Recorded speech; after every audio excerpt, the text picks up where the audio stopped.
New York City is known to be one of the largest and richest cities in America, if not the largest and the richest. With a population of 8.2 million people and with a GDP of about 1.3 trillion USD, it ranks as the #1 most visited city by tourists in the US. One of the reasons for New York's rise in tourism is the architecture of the buildings that shape the skyline. But what if I told you that New York today isn't what it used to be? I mean, of course, the streets aren't filled with horses and their crap. There are hundreds of large screens, and there are hundreds of skyscrapers that are hundreds of meters tall. But what if I told you that a genocide took place in the city to make New York what it is today? A cultural genocide, as many people call it. I mean, just take a look at all these pictures, all of those great buildings with beautiful architecture, now gone. This is actually my third project. My second project was removed because it was too offensive, so yeah, here it is, enjoy. If it's too offensive, well, let me know. But anyways, the first is for the best. Let's start off with the Singer Tower. The Singer Tower. As the narrative says, this magnificent building was constructed in two parts. The first phase began construction in the year 1897, and later on the tower was added on in the year 1908. Commissioned by Frederick Gilbert Bourne, the leader of the Singer Company, and designed by architect Ernest Flagg. This behemoth was the tallest on Earth from 1908 to 1909. It stood 674 feet or 205 meters tall. It had 41 floors and 16 elevators in total. The building was preceded by the Philadelphia City Hall and later surpassed by the Metropolitan Life Insurance Company Tower. Its architectural style consisted of Beaux Arts and French Second Empire. This beautiful art piece barely had a lifespan of 7 decades before it was ordered to be torn down in 1967.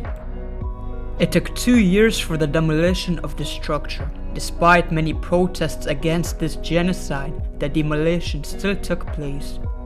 It was the tallest building ever to be purposefully demolished up until 2021, when 270 Park Avenue building was demolished. The building with the name of One Liberty Plaza took the place of the Singer Tower. What was the reasons for the destruction? Just the usual: lack of office space, too expensive to maintain, you know. Let's move on to the Waldorf Astoria. Now, this destruction isn't as controversial as the previous ones because this building was replaced with the Empire State Building. Anyways, the Waldorf Astoria, just like the Singer Tower, was built in 2 phases. The Waldorf was built in 1893 and the Astoria was built in 1897, both by architect Henry Hardenberg. The Waldorf stood 226 feet or 69 meters tall, and the Astoria stood 269 feet or 82 meters tall. It was constructed in the German Renaissance style.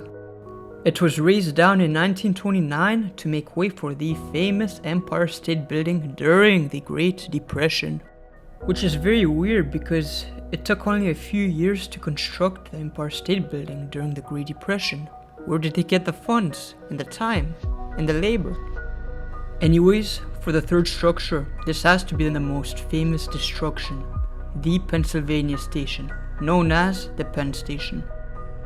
It was a historic railroad station constructed in the year 1910 and demolished from 1963 to 1966. The underground concourses and platforms were heavily renovated to the current modern Penn Station within the same footprint. It was built in the Beaux Arts style by architects Charles McKim, William Mead, and Stanford White. Now this one is crazy. You have a perfect structure designed to transport large amounts of people.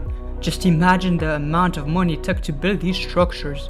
I mean, it barely stood for half a century before it was demolished into this ugly monstrosity. Just look at all those before and after pictures. Aren't you mad? Who actually defends this, I want to know. The many excuses, no office space, expensive to maintain, this and that. It really makes no sense. I can't help but think that maybe there was some type of hidden agenda behind this. Oh, but that's just me thinking. Hey, what do I know, right? For the fourth structure on the list, the Madison Square Garden. Just like the Penn Station, the Madison Square Garden was also designed by architects McKim, Med, and White. Constructed in the year 1891, its purpose was an indoor entertainment arena. It hosted numerous events including boxing events, orchestras, and operas. This building was ordered to be demolished in the year 1925, right after it hosted the 1924 Democratic National Convention, which nominated John W. Davis after 103 ballots. It has barely stood for 35 years before it was razed down. The history of the Madison Square Garden is filled with creations and destructions. This venue has been demolished and rebuilt 4 different times in 3 different locations. I might have to make an entire project dedicated to these venues itself. The New York Life Insurance Building stands in the second Madison Square Garden's place. This one is less controversial, and in fact, many can say it's an upgrade, which a part of me agrees I can lie. Anyways, those are the 4 out of many buildings that have been purposefully demolished in New York City. It's best to preserve history, preserve architecture, because after all, what surrounds us affects us.